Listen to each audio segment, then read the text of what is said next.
আসসালামু আলাইকুম রহমতুল্লাহি ওয়া বারাকাতু। আশা করি আপনারা সবাই ভালো আছেন। আল্লাহর অশেষ রহমতে আমিও ভালো আছি, আলহামদুলিল্লাহ। আমি আজকে আপনাদের সামনে যে স্বপ্নের ব্যাখ্যাটি পেশ করতে চাচ্ছি সেটি হচ্ছে, বিড়াল স্বপ্নে দেখলে এর ব্যাখ্যা কী হবে। প্রিয় বন্ধুরা, আপনারা যারা স্বপ্নে বিড়াল দেখতে পান তাদের উদ্দেশ্যে এই ব্যাখ্যাটি। বিড়াল এর ব্যাখ্যা চোর ডাকাতের অর্থ করা হয়ে থাকে। কেউ যদি দেখতে পায় তার নিজের ঘরে অথবা পরের ঘরে বিড়াল ঢুকেছে, তাহলে ব্যাখ্যা হবে সেখানে চোর ঢুকবে।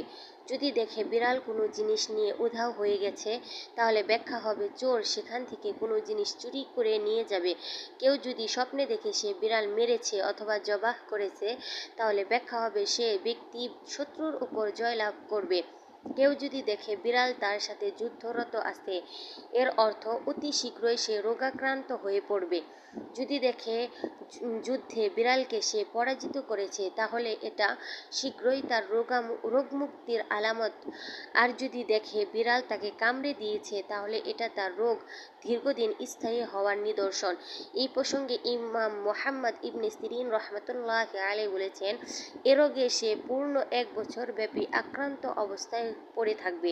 বলা বাহুল্য, গৃহপালিত বিড়াল অপেক্ষায় বনবিড়াল বেশি ক্ষতিকর, অধিক মারাত্মক। আশা করি আপনারা সবাই ব্যাখ্যাটি বুঝতে পেরেছেন। যদি বুঝতে না পারেন তাহলে ভিডিওটি পুনরায় দেখবেন, আর যদি তাও বুঝতে না পারেন তাহলে কমেন্টে বলে যাবেন, সাথে সাবস্ক্রাইব করে যাবেন। ভালো থাকুন, সুস্থ থাকুন। আসসালামু আলাইকুম রহমতুল্লাহ।